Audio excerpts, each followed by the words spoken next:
You're listening to the Road to Wisdom podcast, weaving stories told by wonderful minds about all things motherhood, health, intimacy, politics, nature, and everything in between. Join us on an adventure discovering unique experiences that we can learn from to enhance the ways in which we live. We are your hosts, Chloe and Keshia. All right.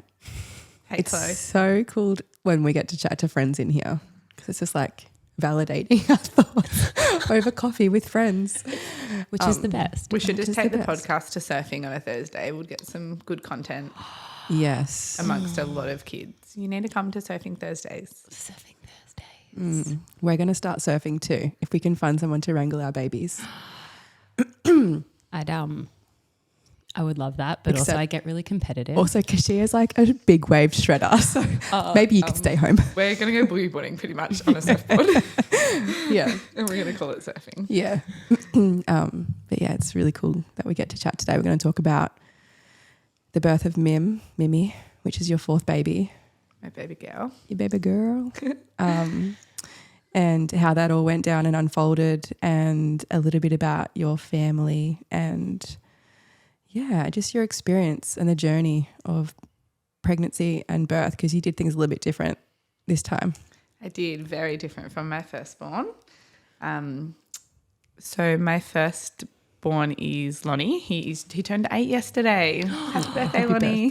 Congratulations. Lonnie, I've had 4 totally different births actually. I've had one in the private hospital with a private obstetrician, one in the public hospital with a private midwife, one at home and one free birth. So Lonnie was private obstetrician in the private hospital. I had about 100 scans during his pregnancy and every test that you can imagine.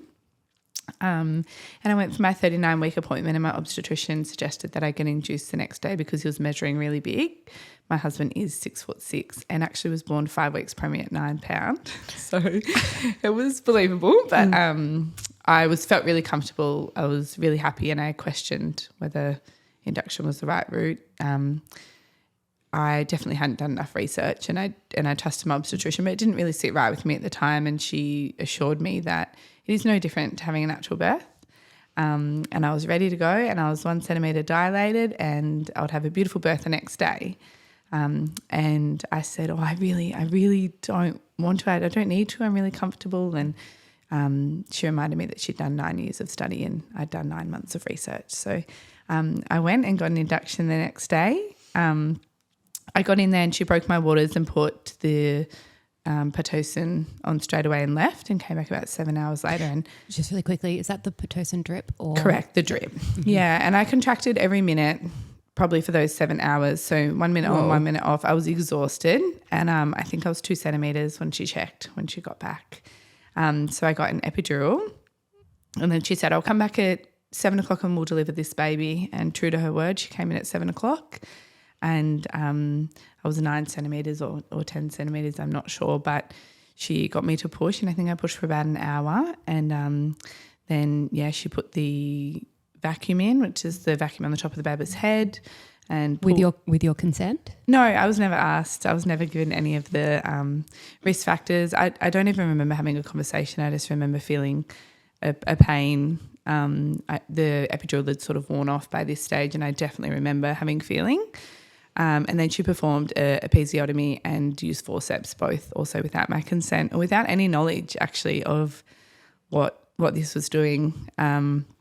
I then had little Lonnie was put onto my chest and he was an awful grey colour. He had a ginormous cuts down both sides of his face, a massive lump on his head, very significant bruising. I've never seen anything like it and I've now got 4 wild children. So, it was horrible. He was grunting. He could hardly breathe. He was taken off me to the resus table. He was then brought back and I was told he would go to special care nursery, but he was banging my head actually. He wanted booby. So I put him on the breast and fed him and he got a bit of colour back and he started breathing, regulating his breathing. And I don't think he left my chest since then. So Wow. It was really horrible actually, and definitely caused a lot of issues for his health following that. He had quite severe respiratory issues as an infant and then a young child. He had bruising and pain for a long time on his head, like when he was trying to sleep. You know, those first few weeks are already hard enough, but you could tell that it was really tender and sore. And I think it probably took me 6 months to not have a sore vagina from the episiotomy. So, yeah, it was a very different experience to what I've had since then. So was that kind of like the catalyst for choosing something different, or was it kind of just like, okay, I don't want to do that again, like you knew you didn't want to, or were you just kind of like, that's what birth is? Well, yeah, for a little while I actually thought my obstetrician had saved our lives. A bit of that, you know, that gaslighting, and I'm not sure whether I was in a bit of denial, but I loved her. I thought she'd saved my son's life. I thought that that's what had to happen on that day to save his life, and I was just so grateful. It wasn't until a little bit later, and he was having all these health issues, and every time I went to a doctor they would be like, can you explain your birth to me? And then it would be like that justified the issues he was having. Like the doctor it was a neurologist actually, was like, oh, okay, yeah, that explains that. And I thought, hold on, this is not right. This does not make sense. And I realised she didn't save our lives. She actually put our lives at risk. So after that, I remember going home and just Googling, you know, the long-term side effects of Pitocin or the long-term side effects of an epidural and all these things that I hadn't researched, and it was lowered oxygen in your baby, and it was high risk of cerebral palsy, high risk of long-term respiratory issues, all of these things that I just thought were routine or that I wasn't advised, I didn't give consent to, I wasn't aware of the side effects of them, were all starting to paint a picture, and it was all starting to make sense. Wow. That is so intense. I'm stopping myself from crying. That is really huge, because that was your introduction to motherhood. It was, yeah, and it definitely framed a lot. I didn't actually let Lonnie cry till he was about 5, and not because I didn't want him to cry, but I think I felt an overwhelming guilt. So if the last cookie broke when I took the cookies out of the oven, it's okay, I'll make another batch, and just an overwhelming guilt internally for his introduction to life, and thinking that his behaviour or all these different things were because, yeah, but I'd let him down. Yeah, but we did this, but we didn't do our due diligence. We didn't do our research. And I think the biggest transformation was when I could take accountability for that, but not blame, and forgive myself and go, all right, but we can do better now. And that's what we did. And we talked to him all the time about, I think about 2 minutes after I had Mimi, I'm like, buddy, I wouldn't have got that without you. Like we had that birth because of you. Yeah, and he knows it and he loves it. And he had quite a hard day on his birthday yesterday, and I think it does bring up a lot for him. And we talk about it, and yeah, I will never stop saying sorry to him, and I'll never stop saying thank you. Oh, yeah, my little man. Oh my gosh. So from then, obviously, Arlo, your second, was conceived not that long. I mean, there was like a shortish gap. Yeah, they're 2 years apart. Yeah. So did you like consciously conceive Arlo and be like, okay, going into this is what we're going to do? Or like what was I still hadn't taken full accountability. I knew there was absolutely no way I would have the birth I had with Lonnie. But I still was on my journey, definitely. We had quite a few hurdles in Lonnie's childhood. So he'd been diagnosed with epilepsy. He was on a significant amount of medication for that, and that was following his vaccinations actually. So we had got him vaccinated. I noticed after the first lot I was like, he's not well, and then I didn't want to get the next lots because my husband was away and I didn't want him to be unwell, and then I thought, hold on, we shouldn't be unwell after something that's good for us. So we had gone on the epilepsy journey, and we're like, we're taking him off all medications. We're not going down that route anymore. And it was similar with Arlo's birth. I had got one scan. I was definitely not vaccinating.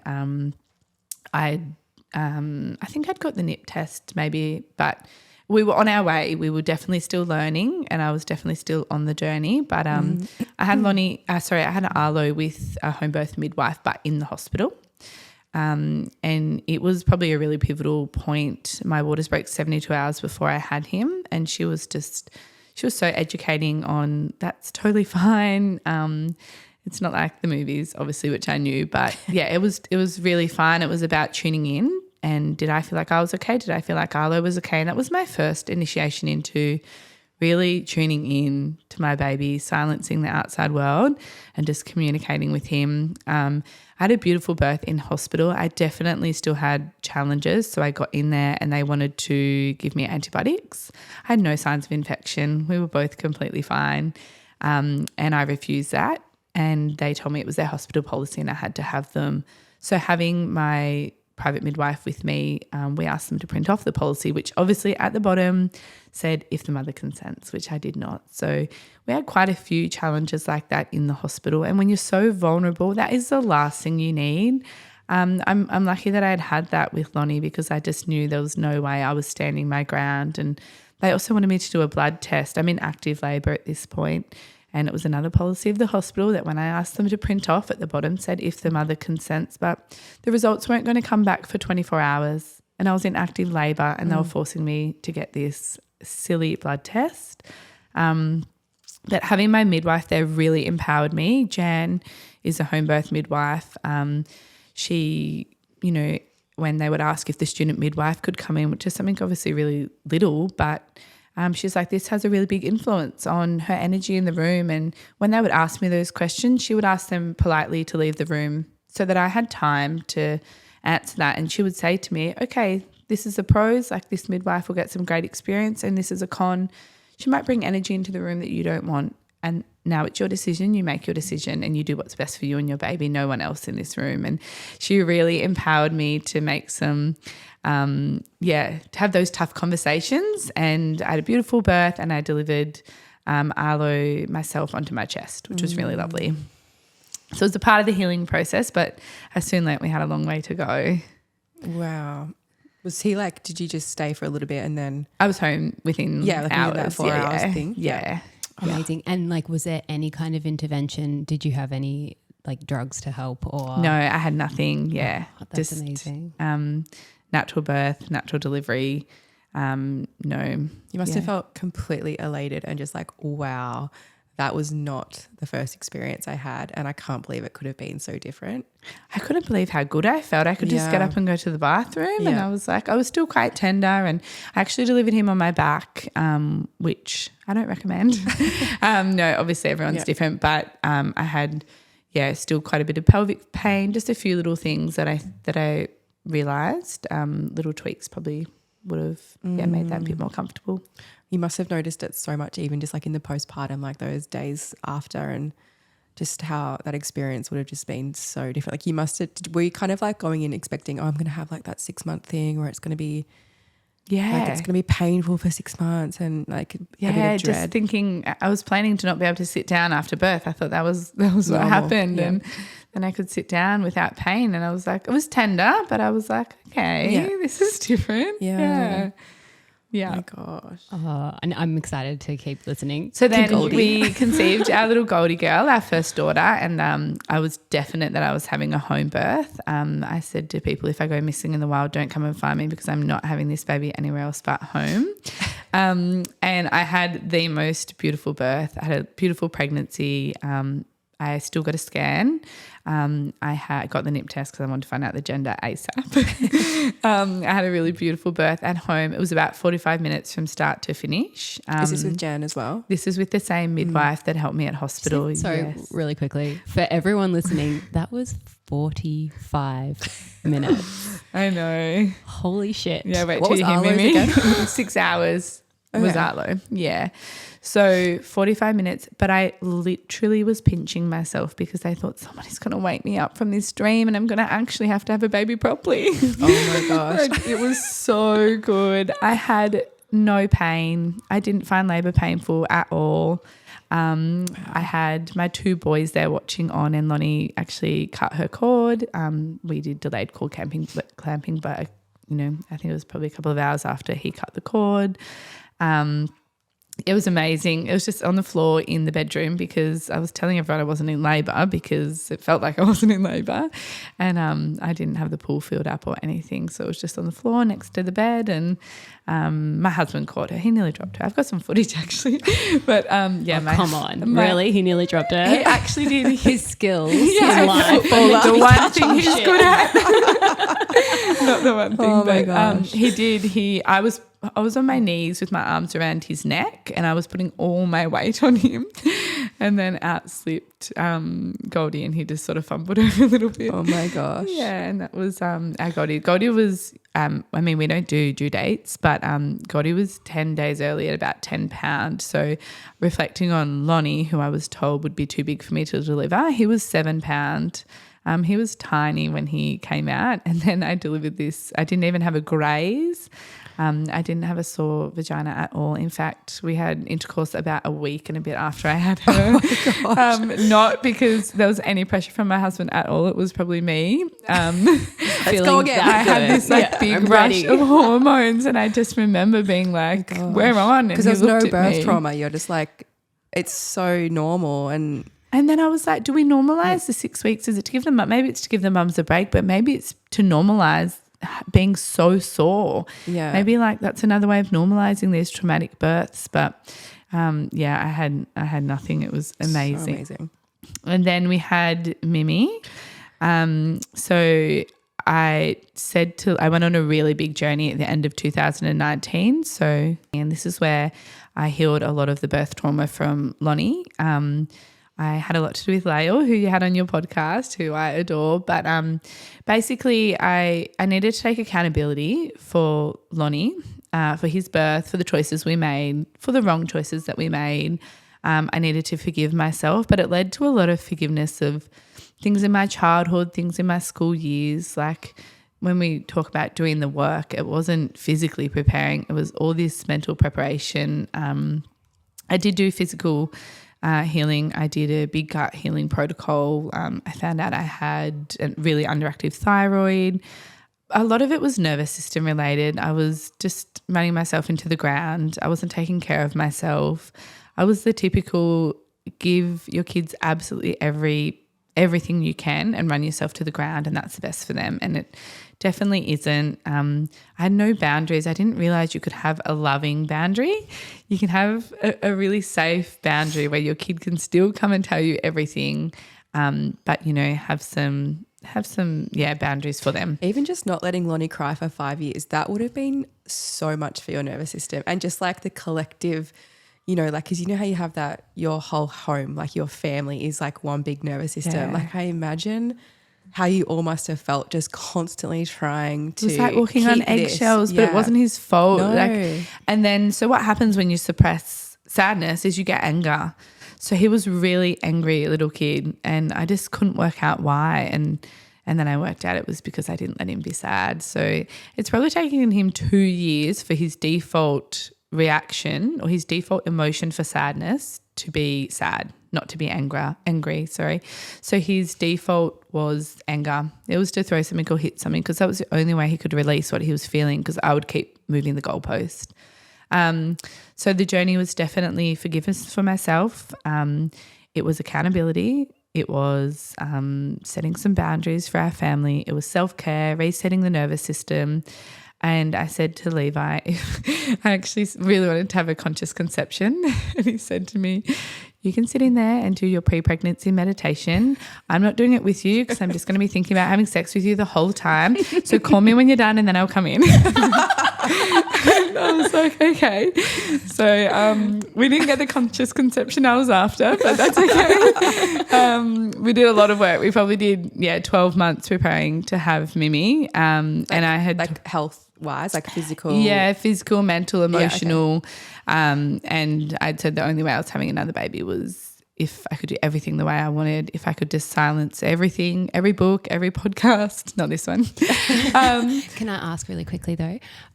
So what propelled you on that journey? Like what was the first initiation or knowledge of an unassisted birth? It was probably just, it was probably looking at, I sat next to a lady on a plane actually, and she was Italian and my nan is Italian, and she was saying how they just all had their babies at home and they all co-slept. And I remember her saying to me, the only person that knows how to have this baby is you. And I was like, hey, it is. Random stranger on a plane with the best wisdom. I know. Happens to be Italian, which is all you're channeling right now, Keshia. Yes. And I remember thinking about like the Indigenous women actually, and I imagine them just like birthing out in the bushland, and then I did look into a few free births. Like I looked a little bit on Instagram, and I mean social media is the devil, but it's so amazing for things like this amazing podcast and for the knowledge. And I tried to do a bit of work in the lead up. And then once I was pregnant, that was it. I did no more reading. I did no more listening. I just was like, I need nothing. I need to silence everything and just tune in and only be able to hear myself and my baby, my intuition. I knew by this point from all the self-healing I had done that I was so capable. I also think I had to surrender to a lot of fear. I was thinking to myself, why did I need someone there with me? Like what made me feel? And I thought, well, if something went wrong, I can blame the midwife, or I can blame the doctor, or I can say I did everything. I went to hospital, I did the ABC 1, 2, 3, and it still happened. And I had to really surrender to the fear of death and understand that death is just as normal as birth. Death is life and life is death. And when you surrender to that, you can really trust. And so I had no prenatals, no vitamins, and I did the Lily Nichols food for birth. So I just ate really intuitively, had no scans, no testing. We just decided we're getting these scans and we're getting these tests done, and if they come back with A, B or C, what are we going to do? Nothing. We're having the baby. So there was no point getting any of that done. That was just going to instill fear. I think, can I add to that too? Yeah. So if we just pause there for a second. So I, with my last, didn't have, I didn't want to do any tests at all. I didn't do a pregnancy test to stay in the midwife group program, which we'll go into when I do my birth stories. But I did have to have one scan at 20 weeks. And when I went in there, I was just like, I don't want to see it. I don't want to know. Don't tell me anything on that scan, and do it as quickly as humanly possible because I don't want to be here. Yeah. And it was, I thought those things because the more external feedback I got, the more I relied on it and needed more. Whereas if I could just, not like you just push that away, and then everything is actually on what you're feeling, and you're so much more connected to what is going on in your body and how you're feeling and what you need. And I just didn't want to screw that up at all with any external feedback or any external noise.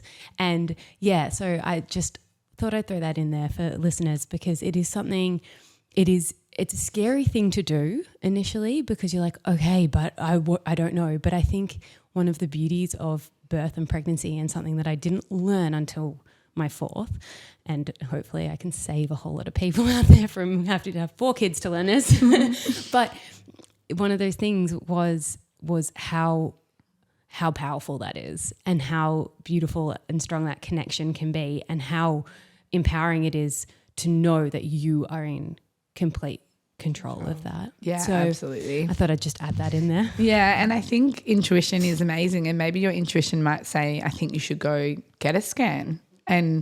But if you're just getting it routinely, it takes away from that. But I had probably 2 or 3 periods during the pregnancy. I had a bit of spot bleeding at about 13 weeks, and I had 2 periods of really quiet movement. And it's funny because I just would be like, all right, I'm just going to go get a scan.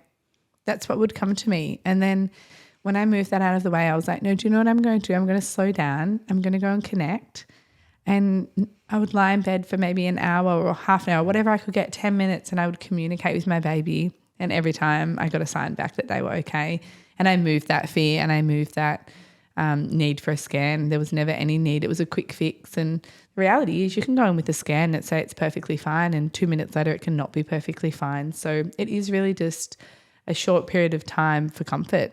And I think when you surrender to having a birth without any medical assistance, you you like not having scans during the pregnancy definitely helped that for me because I just had full trust.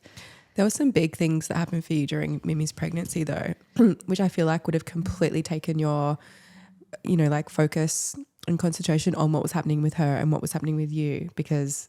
Yeah, I lost both my granddads in my pregnancy, both quite suddenly. And I remember at one stage being like, oh my goodness, why am I losing everyone close to me? Is it preparing me for the biggest loss, which could be this baby? I remember just how fear takes over, and I just each time surrendered. I was like, you know what, you don't get this birth, you don't get this life without death, unfortunately. And I would do anything for my granddads to be here, but it was a lesson in surrender and celebration of life and grieving, lots of crying. It forced me to grieve. I knew that I couldn't go into this birth holding on to grief and just trying to get over it. It forced me to sit around. It forced me to cry. It forced me to release from my body. I knew that I had to really process both these deaths properly.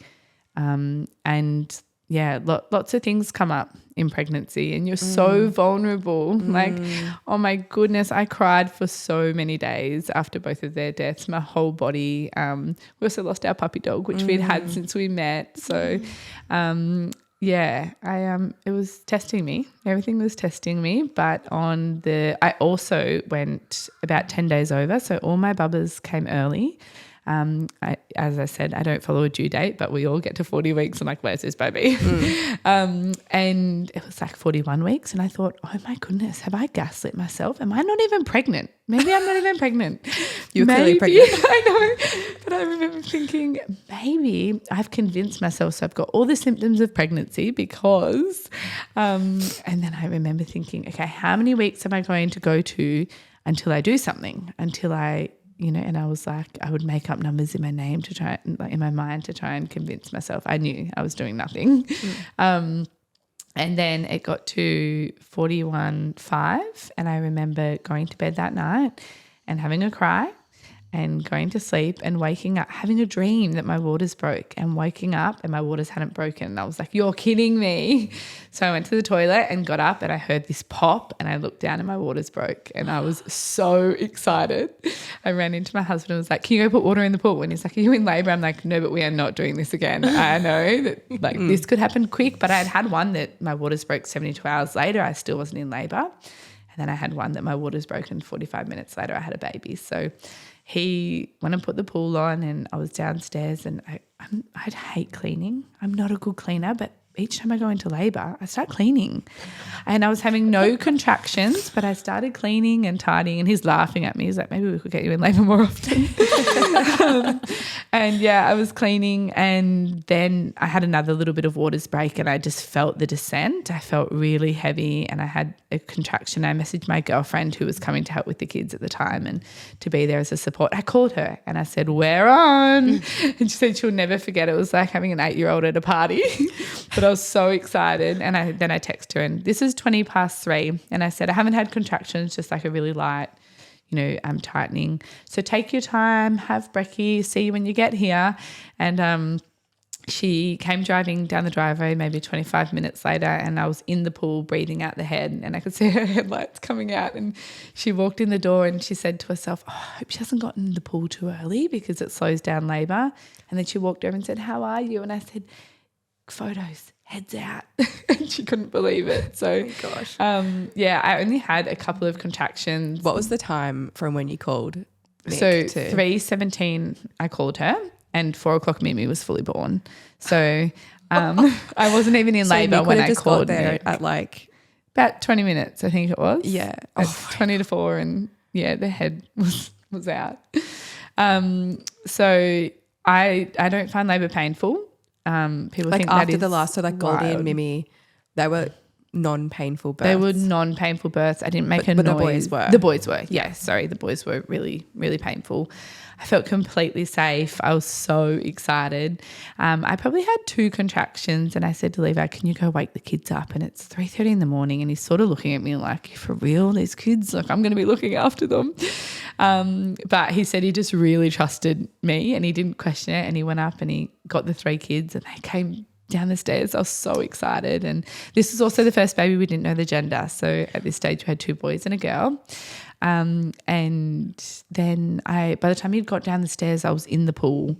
And yeah, it was so quick, but really calm. I didn't push Mimi, which is something I really wanted to do. So I pushed with Goldie, and I just breathed with Mimi. And Goldie, even though it was at home, it was a beautiful birth. There was no direct intervention, but when I think about it, intervention can be little things like changing your positioning or telling you to push, or like her head was out for quite a while before I got any urge to push. And I was asked, the midwives at the time said, we need to get her out, let's push. And her shoulder got a little bit stuck, and I did this weird maneuver with my leg. And so with Mimi's birth, I had said, what if there was one thing I was going to change? I didn't want to push. I just wanted to breathe her out and really connect with her. And there was no fear around her shoulder getting stuck, but I had the tips of my fingers on her head, and I was tickling her head, and I was saying to her, you let me know if you need me to move. Like, I trust you. You let me know if you need me to like reposition or anything like that. And I remember I was having a full conversation with her, and she came out, and then I watched the birth video later, and I said to Levi, no, why is the sound not working? I was talking to her. And he said to me, you didn't make a single noise. You weren't talking. Gosh. And I said, I was talking to her about letting me know when she was ready for her body to be born. And he said, no, honey, you didn't make a noise. Like, but you weren't really here with us. And in the birth video, he's just so shocked because I'm literally dead silent. I just am in a totally different realm with her, birthing her, and same thing, just no pain afterwards. It was amazing. It was the best day of my life. Oh my goodness. Isn't that incredible? Have you had that experience? No, because I'm incredibly like you primal, loud and primal. Yeah. Well, like every time, like with Rue and Poet, I thought that I was like screaming the house down, and everyone was like, "Nah, you weren't like making noise." But I was just like, I'm like, no, I was like guttural, surely, and like a friend had come to look after the kids when I had Rue, so my 2 oldest, and she was like, I didn't hear you. I rocked up, and then I was downstairs with the kids, and then I just heard a baby crying. Baby, yeah. Oh my god, this is so funny. Maybe I should look back on my birth video and be like, was I really primal? No, I read all of these things about the noise of a primal birthing woman and all of these labels that we like to put on things, and I think, oh, I feel like I'm dancing when I give birth. Like I'm dancing I just danced with my daughter, and then we met, and it was Do you feel like amazing? Looking back on the difference between like a Lonnie or an Arlo experience, were you able to connect or communicate in the same way that you were able to communicate with Mim or Goldie?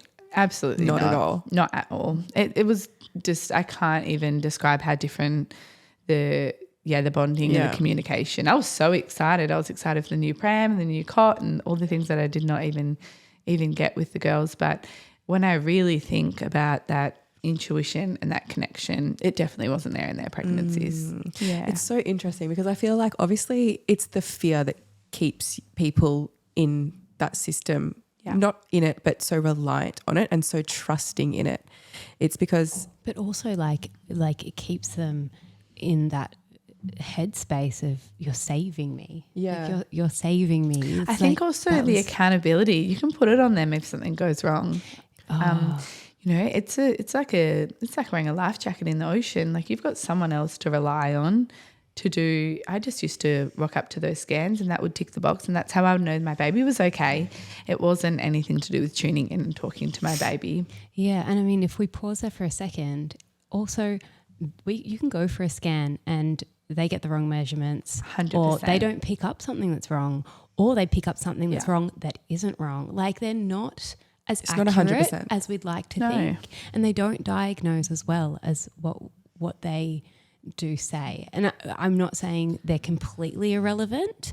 Obviously, they do pick up things here and there, but there is that room for error, and especially with sizing, I think. Yeah, with sizing and measurements, they'll tell you themselves. You hear it all the time. Yeah, I had to have I was having a big baby, so I had to get induced, or I had to have a cesarean, and then had a 7-pound baby. And why can't we deliver your big babies? attraction to Levi and all those loved up, juicy pheromone feelings must have been incorrect, because how could you have possibly birthed his baby? Exactly. You know what I mean? Yes, totally. If you were not supposed to birth a big baby, like your body and your shape, why were you so damn attracted to him? Yeah. And like everything about him just gets you going. Yeah, it You does. know? It does get me going. Hey, baby.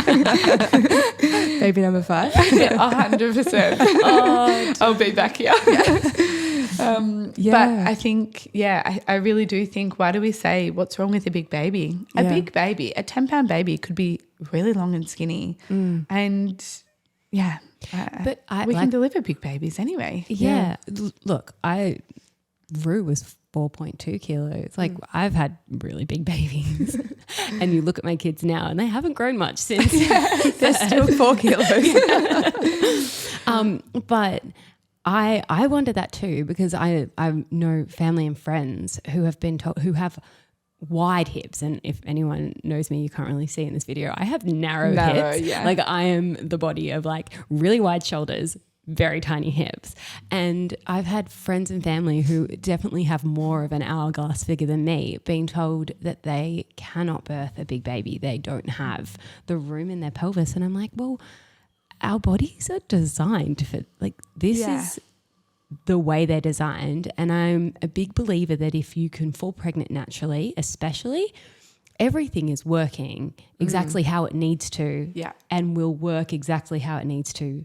Like, if it's getting the baby in, I truly believe in that also. out. I think if you can conceive, you can birth naturally. Yeah. I'm a big believer in that.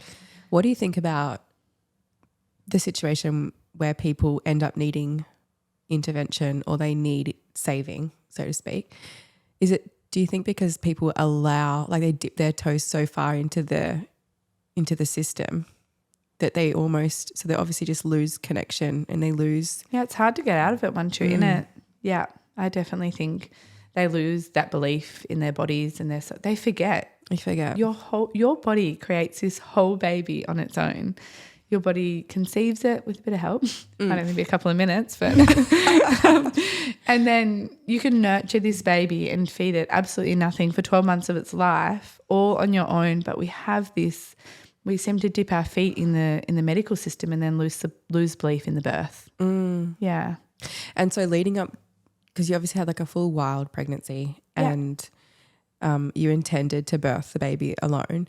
Did you do any preparation for understanding how your body was going to do it, or what would happen if you birthed Mim and there was something that was kind of like alarming? Yeah, it's funny. I would get all these Instagram messages, what if this happened? What if this happened? And I think people think that I just would stay at home and not go to the hospital if I needed to go to the hospital. I mean, hospitals are there for emergencies. That's why they're called the emergency room. So I can't justify walking in there with a healthy body and a healthy baby for a not emergency. And I said I would seek medical support. I would get help. I would call an ambulance if you noticed. If I needed to do anything like that, I would perform resuscitation if I needed to. It's almost like people think that the mother isn't the most invested person in that baby. Like I've done all the hard work. I can tell you that before anyone else, I'm very invested. Like, I am the number one person invested in this baby. If there is ever going to be anyone who is going to do anything for this child, it's me. Me first. I'm it. Yes. So it's bizarre when it's like, well, you know, people who think, but you're not having it in the hospital. Yes, because there are risks involved in the hospital too. That's something that I really love about Yolanda. I don't know if you follow her at all. I do. Yes, I do. I love her. Tell her to come on our podcast. Number 10, I know. But something that she said that I'd never had the words for, but it was definitely in my mind, is that you choose your risk. Yeah. So it doesn't matter if you're at home, in backyard, in a hospital, in an ambulance, like, it doesn't matter where. Every single scenario is going to have its risks and its benefits, and you need to be the one that chooses that. And in every single scenario, it doesn't matter if you're in the hospital, you're responsible for that baby. So yeah, that was one thing that really stuck with me too, because I was like, I mean, I had a really lucky first birth experience in the hospital with a private obstetrician. it was like you couldn't have asked for a better birth. Yeah. In that situation. And I just thank my lucky stars because I didn't know anyone who had experienced that in a hospital. But then when I met all of these mothers, and most of them had been C-sectioned for their first babies, I was like, how is this like such a common occurrence? And that's when I started questioning, because otherwise I wouldn't have at all. Like I had a great experience.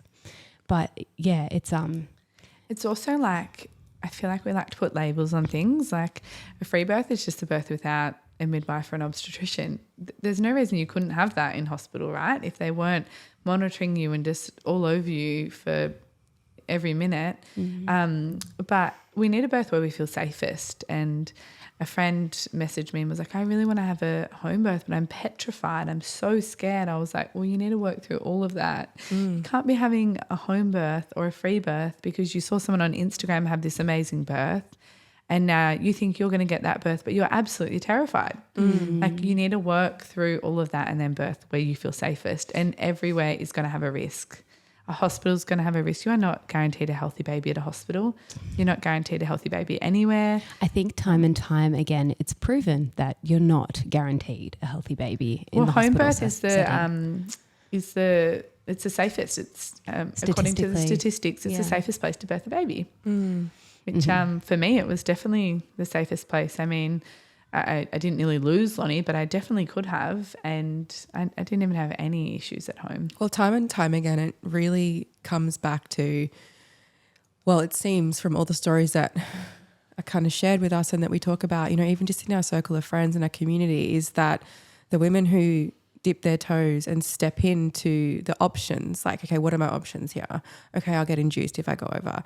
It's like, okay, that just kind of begins the cascade of all the other interventions. And it's like, well, you interrupted something that was perfectly capable of playing out in a different way. Yeah. And so you've asked it to do something that it didn't want to do. And so, it's most likely going to end up in that. And so I feel like when things really are left to do what they're completely capable of doing, it always seems to end up in this magical birthing experience. Whereas the other side of it is that you're going down the other path and it's almost guaranteed in, oh, this had to happen or this had to happen and, oh, yeah, and then this happened and then I wasn't progressing and then and then this and that. Could you imagine if maybe the design is set up the way it is because when the baby's ready to be born and your body's open enough to birth, they're probably the two things that we're waiting for when you go into labour?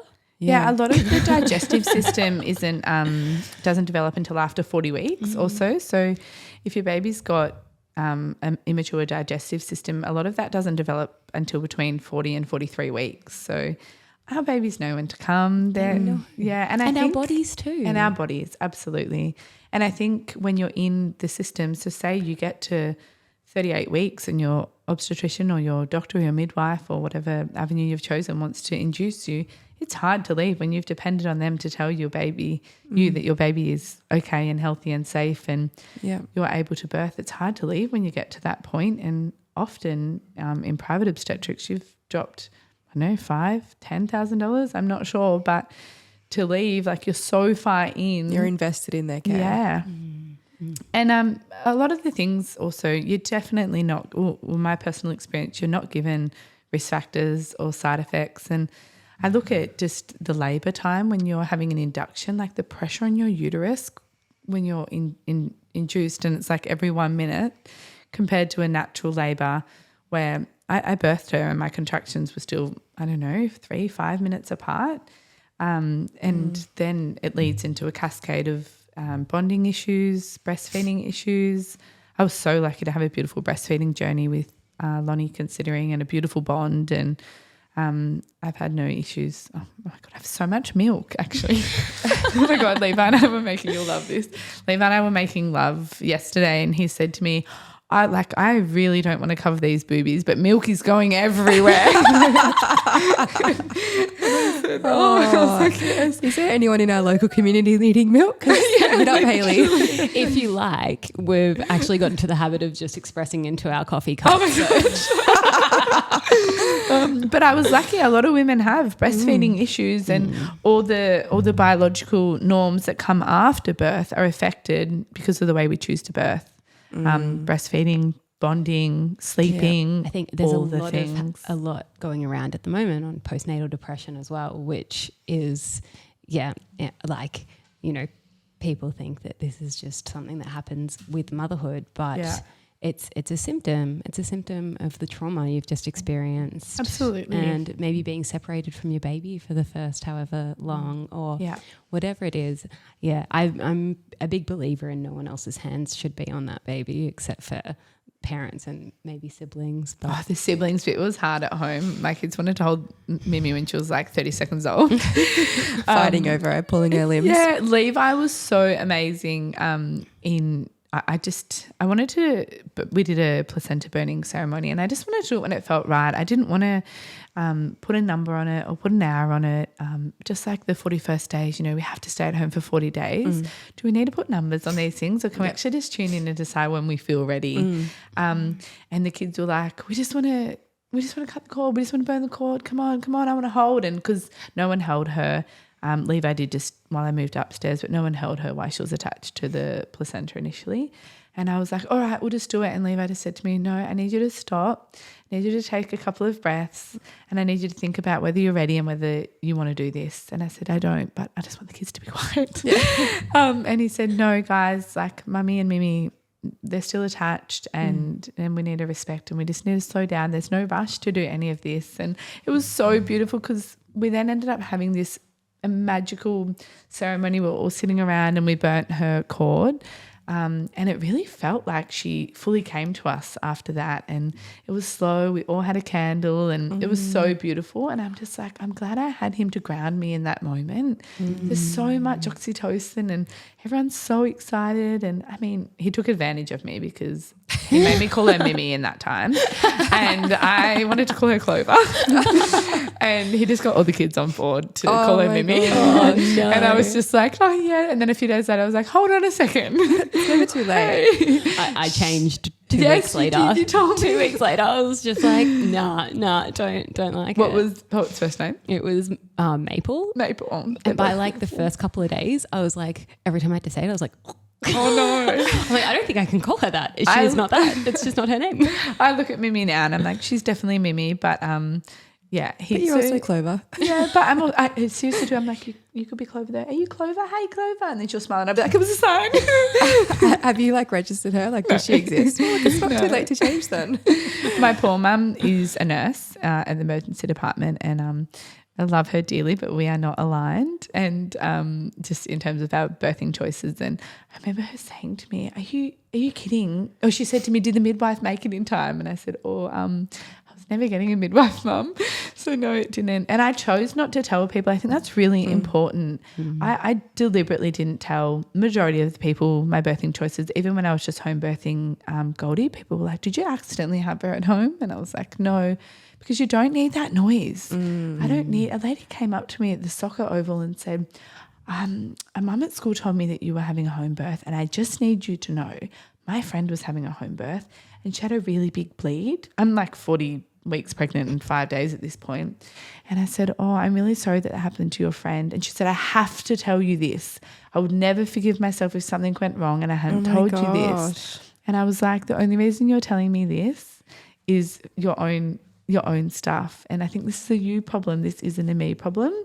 And that was like a really good example of someone trying to put their fears on me. And the only thing that it was doing was making her feel better about telling me. If she really wanted the best for me, she would know that telling me in that moment was not the best thing for me at all. That wasn't going to help me or save me that was just her projecting her fears onto me. And my mum, so my poor mum, she was horrified. She was like, are you telling me that no one even knows that this baby exists? You didn't get anything in pregnancy and now no one's seen you birth her and she's here and like no one knows. And I was like, I know, Mum. I'm her mum. That's all she needs right now. A lot of Instagram knows too. So Instagram knows too. We've got some documentation there. We're good. She does exist. Oh my goodness. Yeah, but how do you actually block all that out? Because obviously we're so hooked up to so many different people, and people have access to people Yeah. at any time, like, be it social media, like dropping a phone call, dropping a text, or just like sending stuff without even needing it. Like, I mean, Yeah. I feel like I sent you a free birth, like an incredible free birth story towards the end. And like, You said to me, you don't have to watch this if you don't want to. And I didn't, but I watched it after I had her. It was amazing. yeah, but like, It's that could, people have like good intentions, but they share stuff. Like I remember, like we've shared this so many times in other episodes, but just people dropping their comments or their unsolicited advice or their statistic that they think is the truth. And it's so hard to block that out. But like, how did you so successfully block all that out for so long? I have two analogies I follow with everything in life. It's like a telemarketer. If they knock on your door, you acknowledge them. And then if you're not interested, you close the door. And so, or a library, you get all your books and you put them in the library, and then you pick out the ones that you want at certain times. So you listen. I listen to everyone, or I take it in, and then I choose whether it's the telemarketer that I'm not interested in and I push it away, or I put it in the library and I can store it there. And if I want to access it later, I can. Or if it's not right for that time, then I don't. I think if we just try and not acknowledge these thoughts or these feelings or these comments that they build up. So I like to acknowledge them, hear them, and then store them if I want to, or say thanks, I'm not interested, and close the door on the telemarketer. Yeah. And that's what I do with comments and opinions and all that. One of the greatest things that I heard was just surround yourself with people who trust birth and trust women, and like trust babies. Like you just want to your community, but you just only speak to those people because, and I mean, look, to each their own, but I know a few people who have done that, and it just brings the right energy.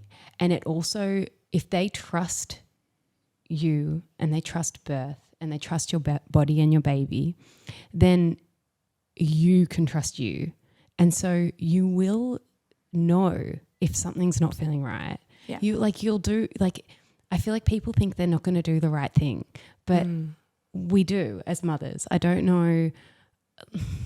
No mother wakes up in the morning and goes, I'm not going to do what I think is best for my child this morning, right? We all try our best, and some days we don't do what's best for them, but we always wake up and think, I'm going to do what I think is best for my child today. I think your community and who you surround yourself with is everything. And when I look at my birth with Lonnie and the people I was surrounded with and getting advice off, his birth was very reflective of that. It was really reflective of that. And when I look at Mimi and the women I surrounded myself with, and even my husband is definitely aligned with a lot more like-minded men, and I think that's why he was able to support me to the extent that he was. But yeah, strong women, they're very important. And I'm so lucky to be surrounded by two right now. Hey. No, but in seriousness, even just this podcast is so amazing. It takes strong women to address maybe difficult, maybe uncomfortable conversations that are part of everyday life, but it's easy to dance around them, or we can dance through them together. Yeah. So thanks, ladies. Oh, thanks, darling. I feel like it'd be so nice to actually know, like, and I'm sure there's probably no statistics on this, but like women who allow birth to happen naturally and the outcomes that aren't positive versus like women who have intentions of birthing their baby but always end up in intervention at the hospital. Like, do you know what I mean? It's really hard to get true statistics because I rarely hear stories about home births going bonkers. You're always like, that was the most beautiful birth and it was so great and oh my God, it was just so healing and transformative. But then you hear people's experiences who had hospital births, and I'm not one of those people. I had actually a really positive birth experience at hospital for my first baby. But like the majority of people who stepped into a hospital to give birth had some form of intervention or trauma. And obviously I think that so often too, you can listen to birth stories, because I'm a massive consumer of birth stories. they're the best. No, it's so good. But like so often I've listened to birth stories of women who are like, I've had positive, and I'm not saying you're one of these women, but I've had a really positive birth experience. And you listen to all the interventions they've had and all the things that arose in that. And then they're having struggles with breastfeeding, and they're having, but they're, nurses surrounding them, their obstetrician was like, oh, that was so good. Oh, that was textbooks. Or even if there was intervention or they had a stretch and sweep that, you know, there was no consent to, and little things like that, which I think the body holds on to that. Yeah, definitely. But their head's so disconnected from it because they've been fed this information constantly. I mean, I can relate to that. Even though I just said that my birth experience was positive, but like I did have a stretch and sweep with Birdie and it was hectic. Yeah. And then I did have trouble breastfeeding her, but I was obviously very persistent. So like, although I had a hands-off birth and no quote unquote intervention, you're right. I did struggle to breastfeed her because obviously my body was holding that, and that was a thing that wasn't supposed to happen, that interrupted the normality and flow of my physiological birth. Yeah. So yes, that does make sense as well. Sometimes these things might not show up till menopause or really later in life. I read a post of this woman that she called it an empowered episiotomy. And I thought, you know, she's doing this podcast in a really vulnerable time of postpartum. And I thought I'd put my life on the fact that this woman will look back and realise that this wasn't empowering. And when she does self-work and self-healing and growth, or maybe later in life, that she'll be able to reflect and realise that, there's maybe we're settling for good and not for better, or, you know, maybe we think that it's that whole, you know, healthy baby is all that matters. And it's like, but is it? Yeah. Is it? Because what's a healthy baby without a healthy mum? Yeah. Yeah. Like we normalised. I mean, in the 90s, like all our mums probably can't jump because I wet their pants. Oh, my goodness, completely normalised. Yes, I know. And by the way, I've been started going back to the gym, working out the last week, and I was like, oh, I can't jump. shit, I can't jump, but I do want to do something about it because that shit ain't normal. But you know, like my mum, that entire generation, like. I'm not sure about your mums, but inductions were really common back there. And my mum always tells me everyone got induced. But when I talk to her, she's like, they just put the gel in. Yeah. And I don't, the gel is an intervention, and I don't think, but an induction these days is come in, pop your waters, drip in, see you later. They're way more intense. We're on these timelines, and it's like the hospitals get a high five or something for getting people in and out quicker. Yeah. But I said to her, Mum, the inductions aren't okay, full stop. And they're also not like what they used to be. Yeah. I think there's a whole level of pressure even for midwives who have the best intentions and women-centered care. Just them working in hospitals these days is completely different to midwives who had more power and control over how things went down for women in like the early 2000s and you know, prior to, I don't know what that bloody timeline is, but it sounds like, and because I know a few people who are hospital midwives or were hospital midwives, it's just like, it's nightmare for a midwife to work in a hospital these days because they can't actually be women-centered. There's a whole lot of stuff that needs to be performed, or, you know, if they have to work within structures boxes. And, you know, like you can see why even midwives who have the best intentions, women don't have the best outcomes because I think it's really good to address that. Like who has control? Who has control? If midwives don't have control in hospitals and women don't have control, who has control of the birthing baby? Yeah. Or is it just we'll see what happens and we'll keep on doing intervention until the baby's safely out, even if that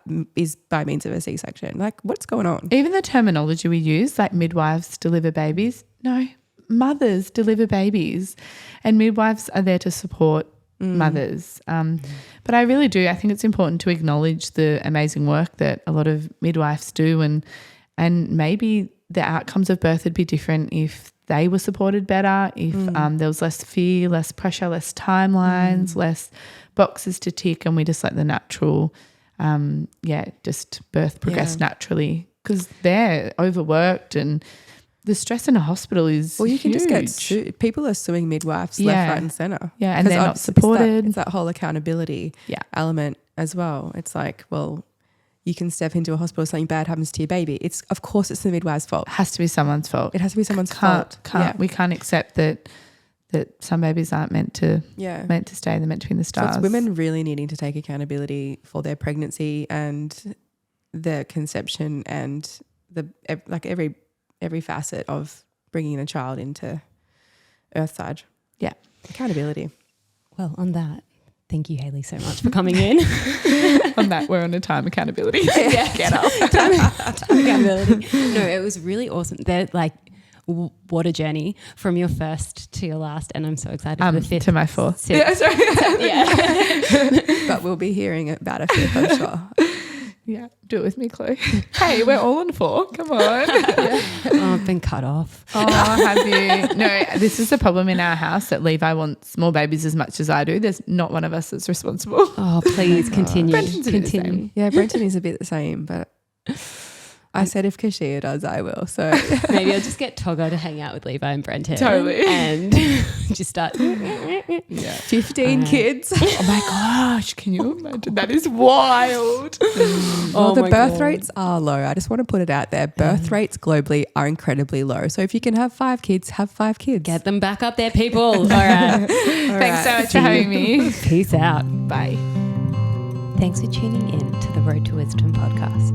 To join the journey, you can follow us on Instagram at theroadtowisdom.podcast and at www.theroadtowisdompodcast.com. Don't forget to subscribe and leave a review. We look forward to seeing you next week with more juicy content.